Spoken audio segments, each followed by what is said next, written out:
अस्सलाम वालेकुम रहमतुल्लाह बरकातहू जी। अपनी पहाड़ी ज़बाना विच कुछ इशार लिखे।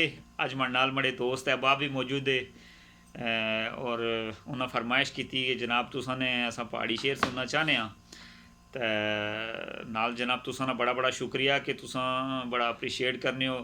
तुसां नी जनाब मुहब्बताना चाहताना मैं बड़ा ममनूर और मशकूर इस और इस सिलसिले की इंशाल्लाह मैं कोशिश करसा कि कंटिन्यू करा। उम्मीद ही कि तुसां की बड़े इशार बचपन नी अक्कासी की और महला 40-50 ईयर अबो ने जोड़े लोग है वो इन्होंने गल्लां की बेहतर समझी सकने और जी यंग जनरेशन ही वह भी इंशाल्लाह कोशिश करसा कि उन्होंने भी थोड़ी बहुत समझ अच्छी गई जिसी नहीं समझ अच्छी तो अपने बड़े को पूछी कि नहीं उम्र माड़ी भी इतनी ज़्यादा नहीं कि मैं इतनी पुरानी लफ्ज़ लिखी सका, लेकिन मैं अपने दादा हजूर नाल बड़ी महफल की थी उन्होंने। तो मैं सब तो पहले शेर जनाब मुनव्वर हुसैन सत्ती साहब साढ़े नाल मौजूद है, मैं उन्होंने नज़र करसा कि बचपन नी कोई गल में छेड़ा, बचपन नी कोई गल में छेड़ा, चल ऐस भी छप्पा लुकड़ी खेड़ा।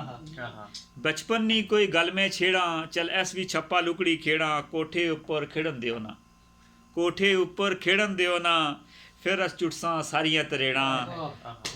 बचपन नी कोई गल में छेड़ा, चल ऐस भी छप्पा लुकड़ी खेड़ा। फिर सती साहब लिखा कि कुछियां लोड़े आस्ते जुलिए, वाह भाई, कुछियां लोड़े आस्ते जुलिए, नाले जंगले विचा कुंजी चुनिए। कुछियां लोड़े आस्ते जुलिए, नाले जंगले विचा कुंजियां चुनिए। फिर राती बई ते बुझाता सुनिए, फिर राती बई ते बुझाता सुनिए। तवे ऊपर दाने भुनिए, छप्पी छप्पी खुम्मा तेड़ा। बचपन नी में गल में छेड़ा। हैं चलो जी दोबारा पढ़ने जी। लिखा कि कुछियां लोड़े आस्ते जुलिए, नाले जंगले विचा कुंजी चुनिए।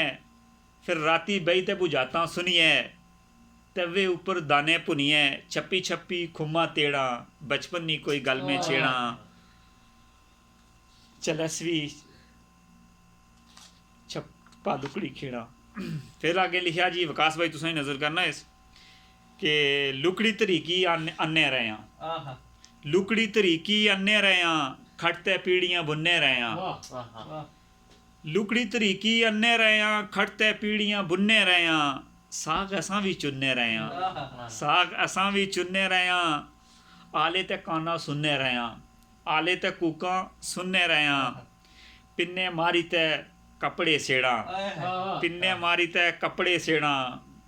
बचपन नी कोई गल में छेड़ा, बचपन नी कोई गल में छेड़ा, चल ऐस भी छप्पा लुकड़ी खेड़ा। फिर लिखा जी अब्दुल वहाब भाई तुसां नी नज़र करना सी शेर के कपड़े फटे ते टाकियां लाइयां, कपड़े फटे ते टाकियां लाइयां। अपनी गरीबी ते अपनियां जाइयां, कपड़े फटे ते टाकियां लाइयां। अपनी गरीबी ते अपनियां जाइयां। बई चुल्ले अग्गें भैन ते भाइयां, बई चुल्ले अग्गें भैन ते भाइयां। नातां पढ़ियां ते गालियां गाइयां। बूटे उपरा गुड्डे नेड़ा, बचपन नी कोई गल में छेड़ा। गुड्डे समझो ना पतंग, बचपन नी कोई गल में छेड़ा। हाय चल ऐस भी छप्पा लुकड़ी खेड़ा। बस जी मुक्की गया। तो उम्मीद ही कि अहबाब इंशाल्लाह तुसें गी पसंद सी। अगर पसंद आई तो कमेंट्स च जरूर दस्सेआ कि तुसें गी किसे अल्फाज नी ना समझ आई तो उसका इंशाल्लाह जवाब देसां।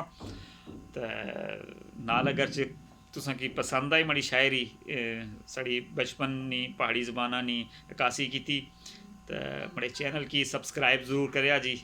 बहुत शुक्रिया जी। नियाज़ अब्बासी, सऊदी अरब।